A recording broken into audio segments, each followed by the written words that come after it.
I had seen a lot of his work, but didn't know too much about him. And when we were starting our quest for what our corporate identity was going to be, a person that we had in-house gave me a few of his books and articles to read. And I got up to speed on who he was and the immense body of his work, which I wasn't familiar with at the time. Was he the first designer that you approached? He was the only one we approached.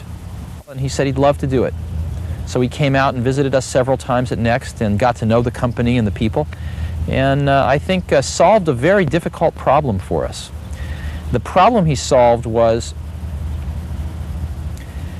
generally, most companies have their logo as just a logotype.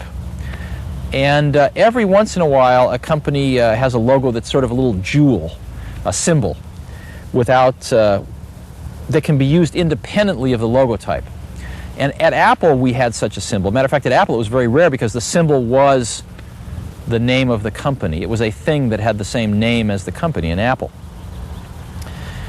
Our challenge was that usually it takes, 10 years and $100 million to associate a symbol with the name of the company. Our challenge was, how could we have a little jewel that we could use without the name to put on the product, etc., without spending, $100 million in 10 years to make that association in the customer's mind. And Paul solved that by making us a little jewel that had contained in it the name of the company. And I think that he really approached it as a problem that had to be solved, not an artistic challenge for its own sake. What was he like to work with? Paul's a gem. I think he personally kind of works on perfecting the exterior of kind of a curmudgeon. I think he's perfected it to new heights, actually, and it's all sort of a. I think it's his way of dealing with the part of the world that he doesn't necessarily want to deal with. I found him to be extremely bright and really have a heart of gold. I sort of, when I think of Paul, I think of a sort of a slightly tough exterior and a teddy bear inside. But in particular, working with him, he is one of the most professional people I've ever worked with, in the sense that he'd thought through all of the formal relationship between a client and a professional such as himself. Obviously very deep thoughts about this, and therefore he had very clear conclusions about what the relationship meant to both parties and how it should be conducted.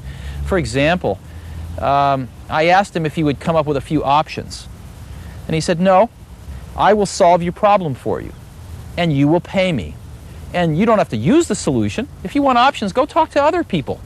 But I'll solve your problem for you the best way I know how, and you use it or not, that's up to you. You're the client, but you pay me."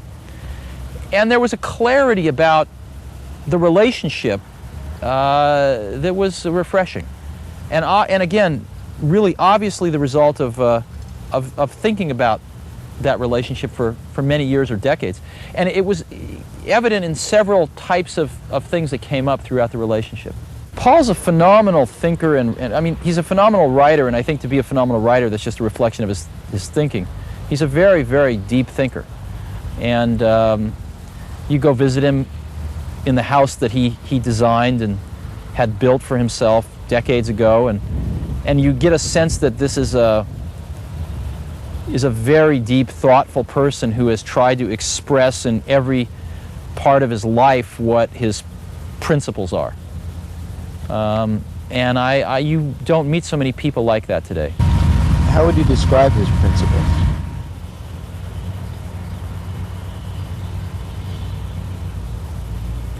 Paul's a very interesting intertwining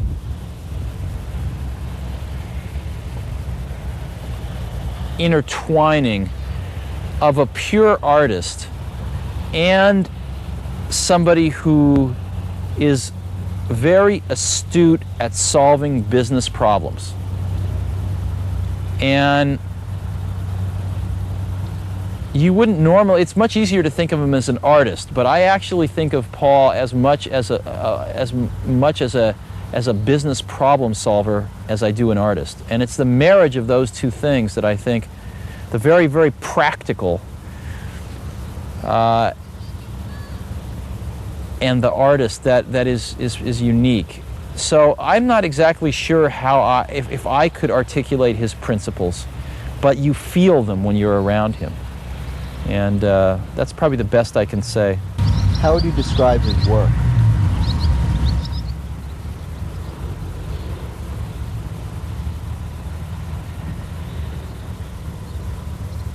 His work for me is very emotional, and yet when you study it, it's very intellectual for me. And so if you scratch the surface on any of his work, you find out the depth of the intellectual problem solving that's taken place. And yet when you first see it, it's wonderfully emotional. And